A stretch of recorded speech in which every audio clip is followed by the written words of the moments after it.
What's up, everyone? We're looking at another rough day today. We have some news to talk about. We received some job data and it came in good, but the market's selling off. Why is that? Well, the market is anticipating less rate cuts potentially. We're sort of at this balancing act between the market getting excited for more rate cuts and the market getting worried about a soft landing. If job data is good, that's promising. That's positive for the economy, but that's a negative for risk on assets that want more rate cuts. And with recent inflation data that came out last month, the market is worried that if inflation stays somewhat elevated, if jobs stay strong, the Fed will be able to continue to pause rate cuts. November's JOLTS report showed higher than expected job openings, although hiring did decrease compared to the previous month. And the quit rate, which basically indicates confidence for workers, fell to 1.9% from October's 2.1%. Risk on is selling off because the market basically now expects less than a 50% chance of any rate cuts before June at this point. This can change very quickly. We have CPI and PPI before the next Fed meeting. All eyes are going to be on that inflation data. Now, I do want to turn your attention to this article saying that US Fed money printing could spur a Bitcoin rally in the first quarter of 2025.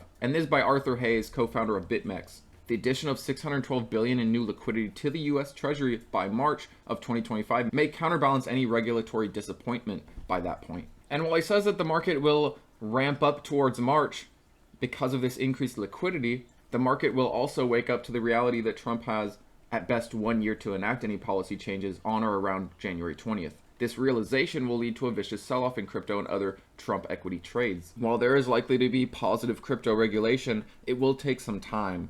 It doesn't just happen overnight. And the market may take that extended amount of time as a chance to sell off, especially if we have some hype leading up to that.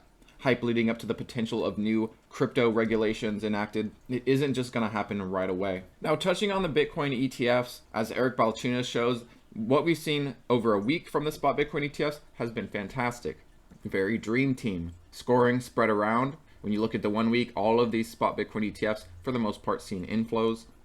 But when you look at the 1 day, you can see where this analogy is absolutely true. The 1 day is the late 80s Chicago Bulls, where Jordan scores all the points, with IBIT basically being Jordan, putting the team on back for a squeaker win. It'll be interesting to see how the spot Bitcoin ETFs perform on their second year of being live. And what really intrigues me is how they're going to perform in 2026 and the potential bear market in 2027. Do they keep Bitcoin from losing 70-80% like in past crypto winters? There is no doubt in my mind that in 2025 we will see more net inflows, and we will continue to see the spot Bitcoin ETFs take more and more Bitcoin away, holding more and more of a larger percentage of the overall total of Bitcoin. Now, we do have a Bitcoin mining update from Iren. They mined 3,984 Bitcoin in the year 2024, with 529 of that Bitcoin mined in December. A $40 million hardware profit in December, and 50 exahashes on track for the first half of 2025. They also have 1,896 NVIDIA H100 and H200 GPUs in play right now, and they're advancing negotiations for other AI and HPC opportunities.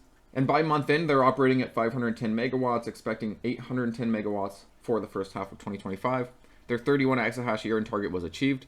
That original target was 20 exahash. And we basically have an idea of what their revenue is going to be for this quarter. We have October, November, and December. Their Bitcoin mining revenue was 28 million in October, 32 million in November, and 52 million in December. Their AI revenue was 1 million in October, 0.9 million in November, and 0.8 million in December. Let's call it close to 3 million. If you add this up, you're getting right around 110 million, 32 and 28, basically 60 out of 50 to that, 110, basically 112 million plus this, roughly 115, 114 million or so. So just based off of that, they should beat their revenue target for this quarter. And this is going to be not only a beat in revenue, but also massive yearly growth in revenue and massive sequential growth in revenue. Their last quarter was a $34 million quarter for revenue, very small by comparison. And looking year over year, their revenue was 42 million. And this was a quarter that was pre-halving. This was before rewards got cut in half. You know, the Bitcoin miners have definitely been rough lately. It's definitely discouraging to see it, but realize that we are on the brink of profitability for the likes of Iren, CleanSpark, some of the other top miners as well. Once profitability comes back in 2025, there's no reason to manipulate the miners anymore.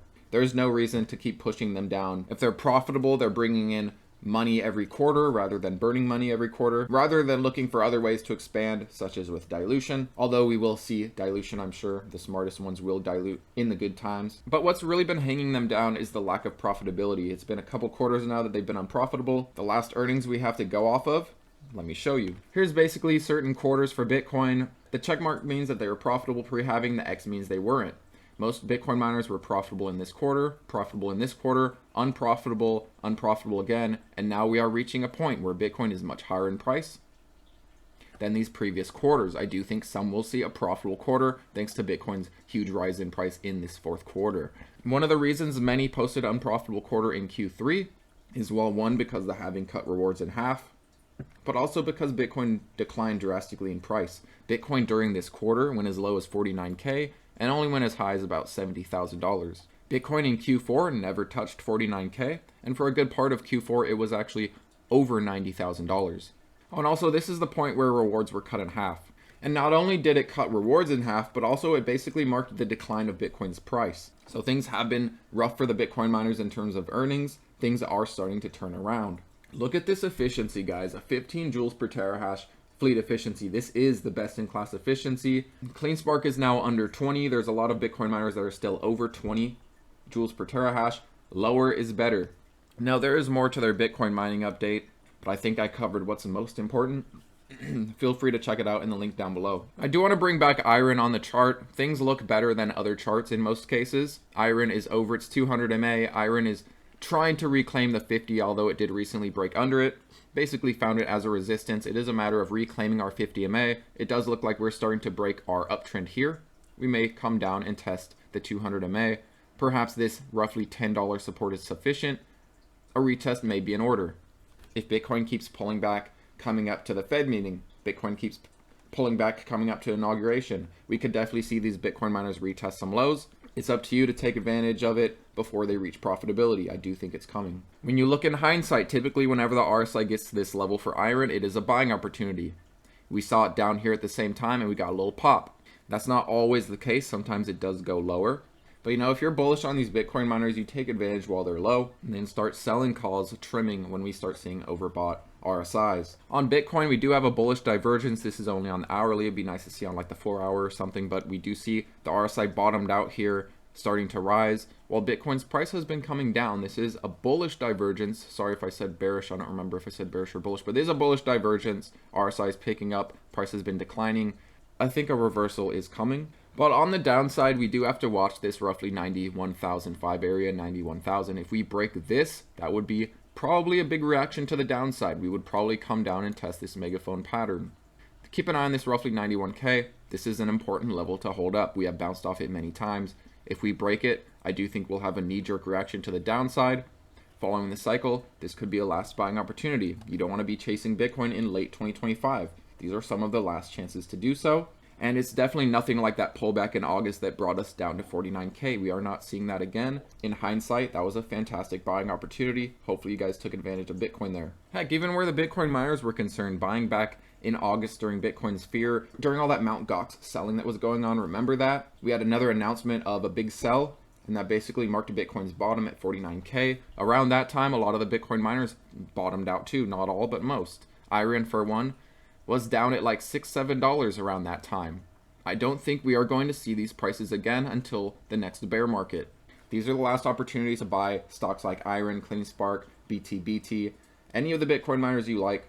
These are the last opportunities to buy before they start seeing the profitability, before they start seeing the good times, before everyone starts getting interested again and saying, should I buy this now? You don't want to buy up here. You want to start trimming. I think my $20 price target for Iren is very reachable. When I first talked about this number, people were saying it's way too conservative. I think 20 is still very reachable. I think anything above that might be a little too optimistic, but we will see once we reach profitability. Iren can quickly run from $10 to $20. I do think $20 would be a great time to start selling some covered calls / trimming some off the top, but things will start looking better for the Bitcoin miners. It is literally a matter of getting those Bitcoin miners back to profitability, but until then, Wall Street might continue pushing them around until potentially the inauguration, until potentially the Fed meeting. There's definitely going to be volatility. Take advantage of the pullbacks. You don't want to necessarily be buying them in late 2025. But how are you guys feeling on a day like today? Are you feeling down and out, or are you taking advantage and buying? You know, what's funny is people are acting like the Bitcoin miners are performing terribly, which in reality, some are, and some are far from their all-time highs, but following cycle low to cycle peak. I still expect many to outperform Bitcoin. Iren is still doing so. Iren is up about 900% from its bear market low of about $1. I think Iren, a lot of these other Bitcoin miners, will outperform Bitcoin by at least a factor of 1.5 to 2 or more. Let's say Bitcoin tops out at 150. That's a 10x for Bitcoin from 15,000. Let's say Iren reaches that $20 target. That's about a 20x from its dollar low. From bear market low to cycle top, a lot of these Bitcoin miners are going to outperform Bitcoin. But what do you think? Do you think I'm wrong? Do you think I'm right? Do you think it's over for the Bitcoin miners? They're never going to reach profitability again? Always interested in your opinions. Thanks as always, guys, and I'll see you tomorrow.